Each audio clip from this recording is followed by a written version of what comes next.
Question importante en effet qui pose beaucoup de questions. D'abord, nous l'avons évoqué hier, malgré que le travail avec les services des villes ait été entrepris depuis un certain temps, la présentation et l'échange tardif avec les maires introduit une certaine précipitation dans la conclusion de cette délibération, ce qui ne ternit pas et ne minore pas le travail qu'a fait le vice-président et les services, bien évidemment, pour revoir la question des cotations sous l'effet de quelques propositions émanant des uns et des autres. Voilà, il y a matière à s'inquiéter, néanmoins, parce que derrière l'appellation très technocratique, gestion en stock, gestion en flux, en fait, c'est la gestion de la pénurie, finalement, alors même que notre production est en berne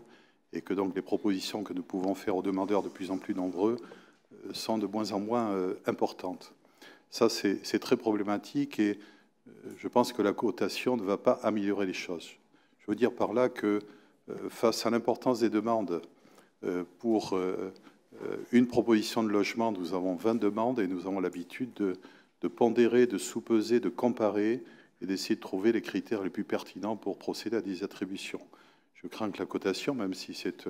une obligation légale, ne fige finalement, sous prétexte d'objectiver et d'aider à la décision, ne fige et ne nous empêche de penser et de pouvoir faire des propositions qui soient les plus adaptées. J'ai un exemple en tête sur une résidence de Gradignan qui, sous l'effet d'une trop grande importance accordée à des critères sociaux par le bailleur, a conduit à une déstabilisation, c'est-à-dire l'absence de mixité sociale qu'il a fallu corriger par la suite en introduisant majoritairement des demandes de population solvables. Donc, de fait, il en faut effectivement pour toutes les situations, mais l'appréciation de la mixité et de l'équilibre doit se jouer sur l'appréciation sur le terrain.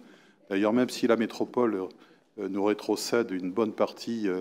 des logements disponibles jusqu'à présent,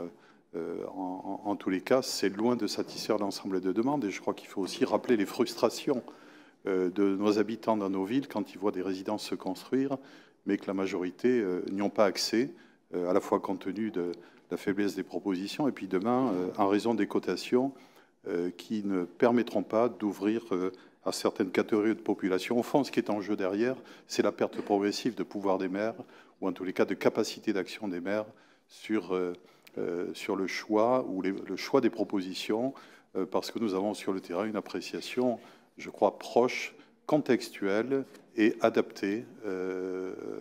à la définition du besoin et adaptée aux situations des familles que nous connaissons. Cette perte continuelle de la capacité des maires est une véritable inquiétude. Alors derrière, il y a toujours un soupçon de favoritisme, il y a plein de choses qui sont toujours dans l'air. C'est très dommageable parce qu'en réalité, les uns et les autres, avec beaucoup de responsabilité, nous essayons toujours de garantir l'intérêt des personnes et l'équilibre social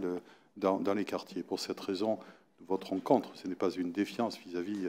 évidemment, du travail qui a été fait, mais nous voterons contre pour manifester la persistance de cette dérive qui, malheureusement, va toujours dans le sens de la dépossession des élus locaux. Merci.